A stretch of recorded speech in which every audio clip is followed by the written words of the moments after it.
In this video, we are going to talk about new typographic techniques that exist within CSS.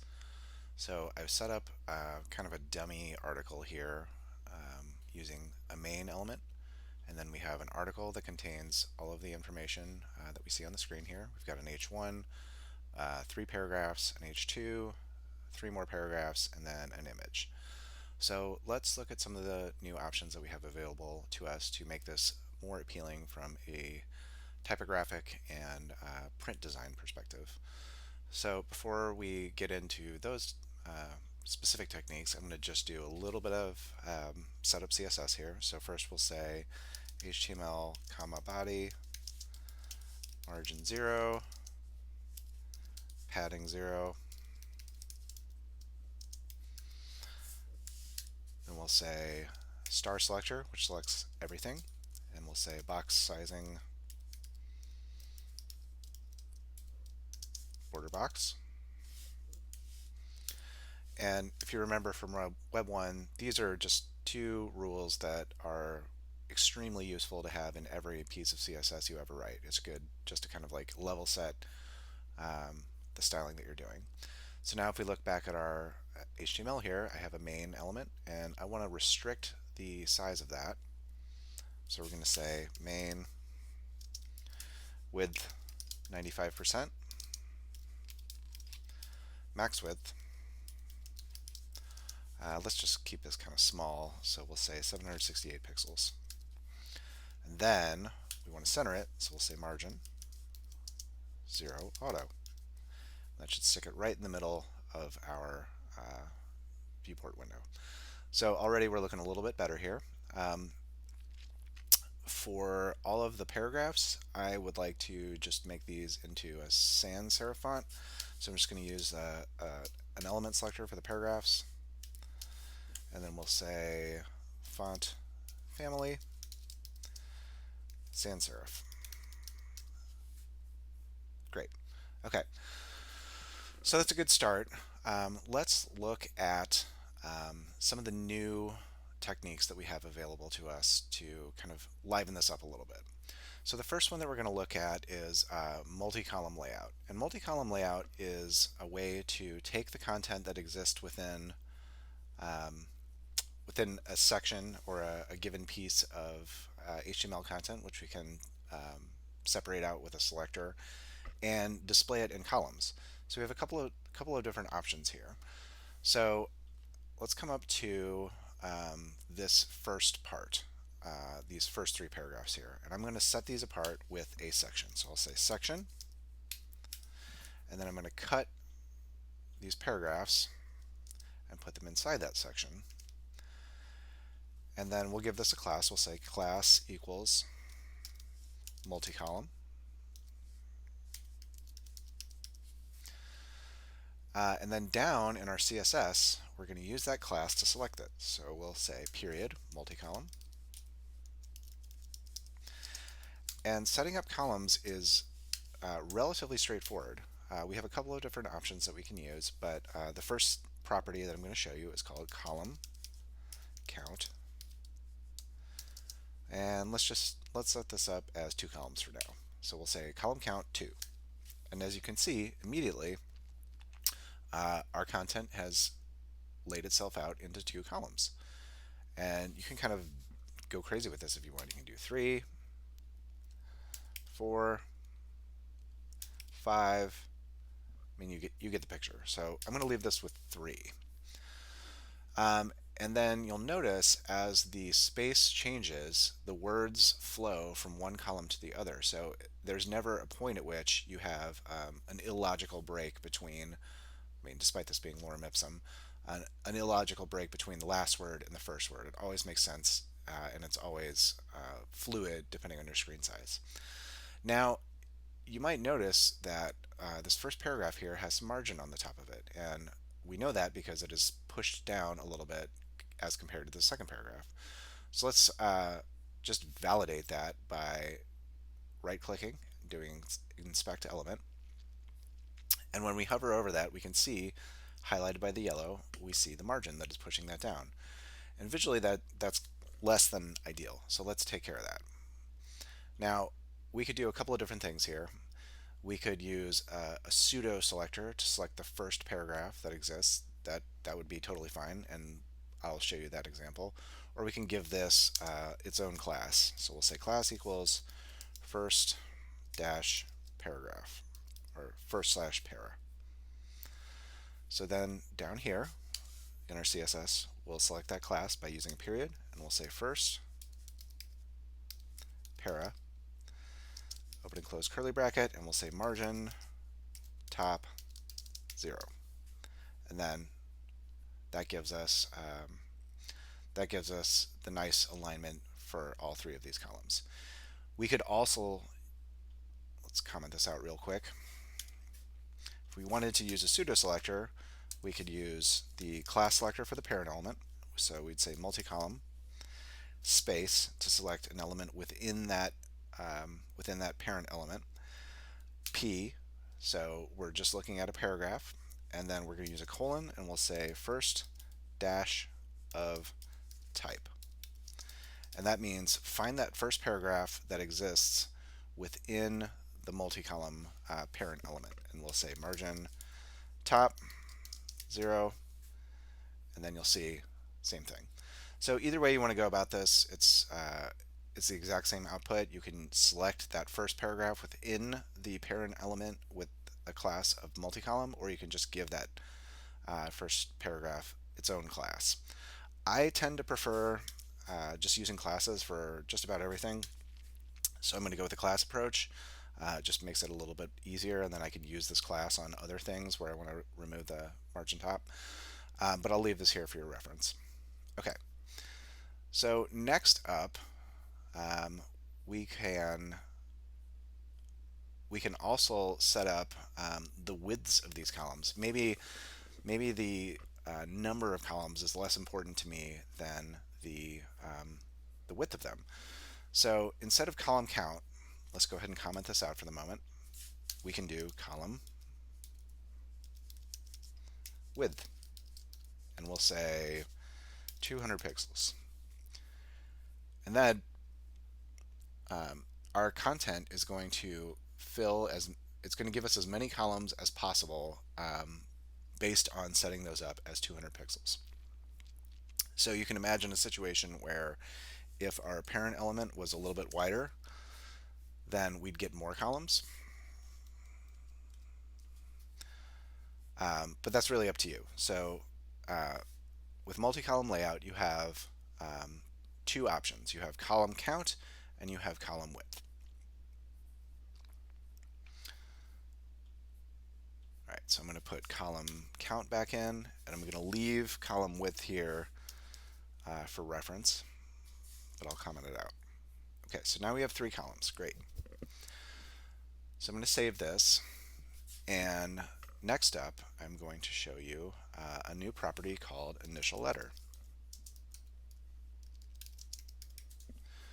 So initial letter is interesting for a couple of different reasons. First, it gives us the ability to use a drop cap or a top cap, or really just style that first letter in a piece of content however we want. Unfortunately, the browser support is somewhat limited, so anytime you want to know if you can use a CSS property in a given browser, you can go to caniuse.com, then look up the property and see where it's supported. So at the moment, initial letter is only supported in Safari, and it's only supported in a fairly limited capacity. You need to use what's called a vendor prefix for it to work. Here we show that Firefox has it in development, so Firefox will be implementing it at some point, but it's not available just yet. So in order to see this, I'm going to take this pen and I'm going to open it in Safari. So let's get Safari over here. And okay, so I need to log in. I'm not logged in Safari.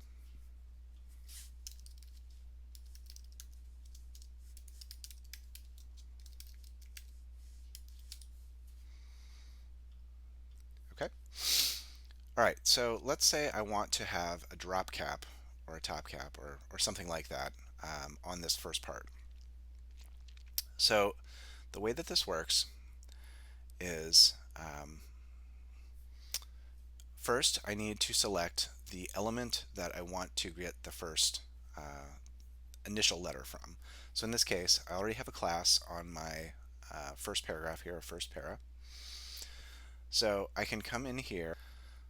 So what we need to do is we need to get into our element that we want to target the first letter of. So we already have this class of first para here. So we're going to say dot first para, and then we are going to use a pseudo selector called first letter. And then within this selector, so we're targeting the first letter, literally the first letter in this paragraph, we're going to apply some specific styles to this.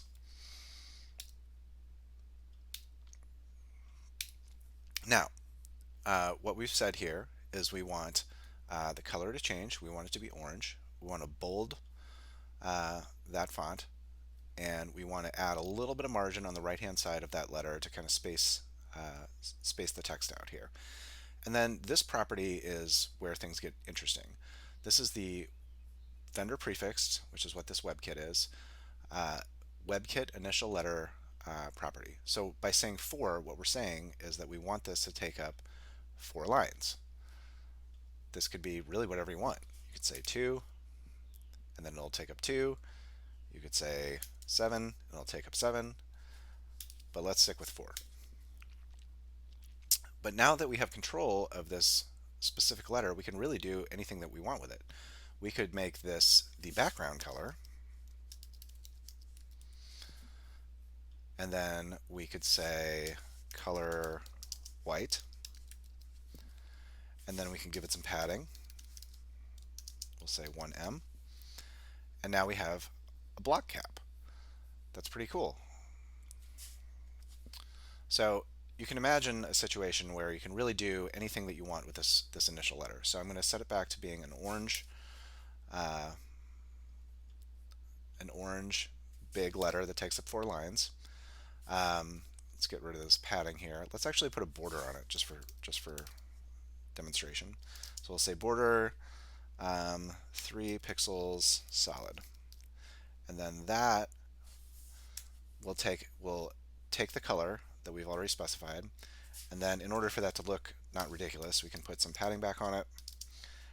We'll say 10 pixels, and now we have this aesthetic. So you can see that with the ability to target the first letter of any piece of content, you can really just kind of go crazy with it. So I'm going to take the border and the padding off. We're going to go back to that just like big orange letter. So this is cool, but let's see what this looks like in a browser that does not support the initial letter property. So we'll come back to Firefox here, and we'll refresh this. Okay, so this is weird. You can see here that we have an orange L, and we've got some margin on the right hand side, but it's not taking up those 4 lines, and it generally just looks bad. So the reason for that is because Firefox and Chrome and other browsers support the first letter selector, so it knows that it can select that first letter. It also supports the color property. It also supports the font weight property and the margin right property. What Firefox does not support is the initial letter property. So when Firefox sees initial letter, it just is like, I don't know what to do with that. So I'm going to do everything that I know what to do. So color, font weight, and margin right. I'm going to apply those. I'm going to ignore this initial letter property. Whereas Safari understands the WebKit initial letter property, and it applies it appropriately. So what do we do about that? What if we want this to look really nice on Safari on Mac or on someone's iPhone, but we don't want to have a totally broken experience, or at least a visually unappealing experience for people who are using other browsers? Well, we have an ability to kind of scope styles specific to browsers that support them. So this is something called a feature query, and this works a lot like the media queries that we're used to from dealing with different screen sizes. So in order to use this, we're going to use the @ symbol, and we'll say @supports, and then we'll have an open and close curly bracket, so @supports, and then in the feature query, we're going to have open and close parentheses, and then we're going to just put this property in here. So let's copy it, put it in there, and then within this feature query, we can take the same selector, so we'll say first para, colon, colon, first letter, and now we'll take this specific part of our styling. Actually, let's take the whole thing, because none of this looks good if we're not in a browser that supports initial letter. So we'll put this in here. And now you'll notice that in Firefox, it looks fine. It's not as cool as it looks in Safari, but it looks fine. And if we go over to Safari, we still have, let's refresh. Oh, I need that initial letter. So we'll do, all right, let's back up a little bit here. Got ahead of myself. So let's take this. So we'll have all of the same style that we used to have. And now we're inside this feature query. Okay. Again, nothing is affected by the styles that we've applied to that first letter, because we're saying to the browser, hey, do you support the initial letter property? If you do, then do this color, do this font weight, do this margin, and then use the initial letter property. And in Safari, if we refresh here, we can see that because Safari supports the initial letter property, we get that cool styling.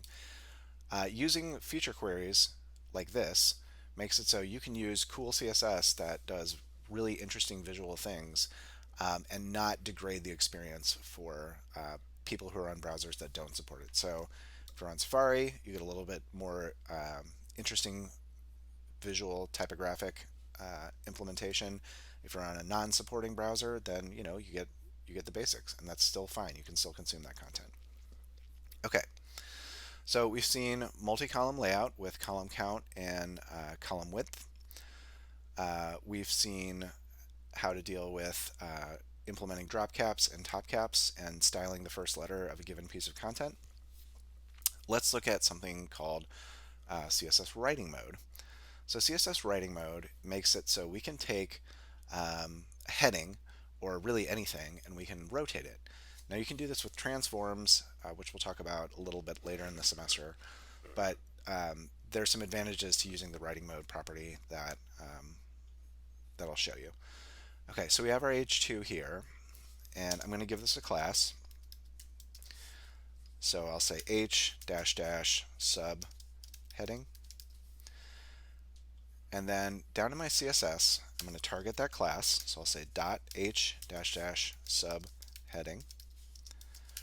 And then we're going to give this the writing mode property. So we'll say writing mode. And we have a couple of different options here, but I'm going to start with this one. So we'll say vertical dash LR. And now you'll notice that this has rotated.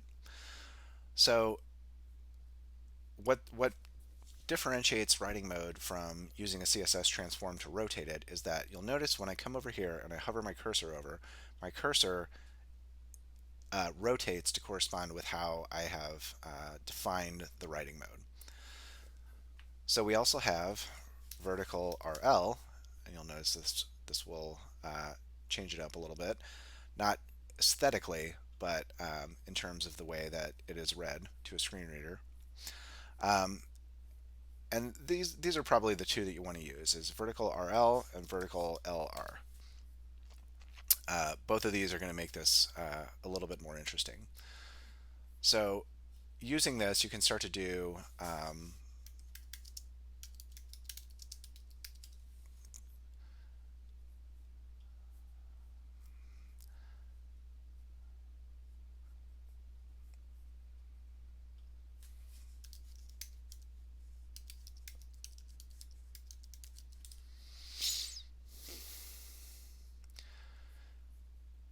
So using writing modes, you can start to do interesting things like this, where we have a little bit more visual interest to the kinds of things that we can do on the web. So it really opens up the typographic design possibilities for you. Okay, next up let's look at CSS shapes. So what I want to do here is I want to make this photograph circular. So I'm going to come into my HTML. I'm going to give it a class. I'll say class equals article dash image dash img, and then I'm going to select it in my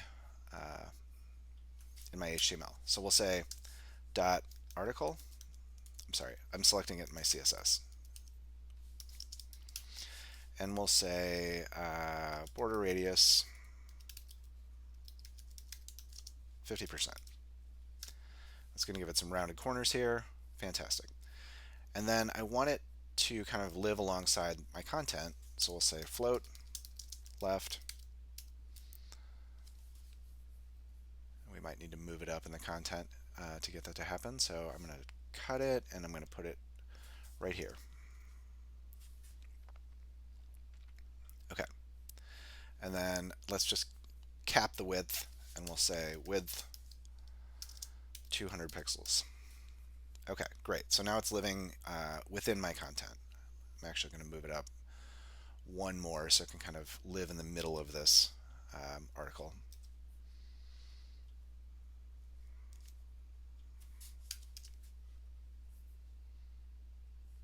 Okay, so now I've got my image living in this article. And actually, let's give it a little bit of margin on the right just to give it some room there. Margin right, 16 pixels.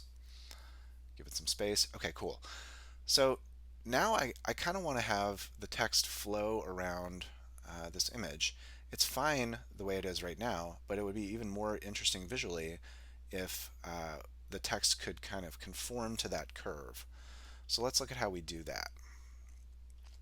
So we're going to use a property called shape outside.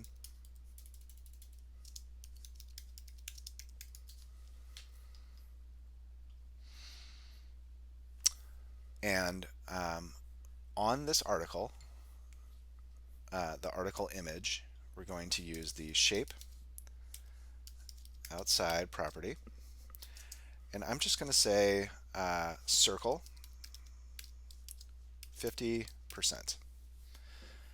And now you can kind of see that it's curving a little bit.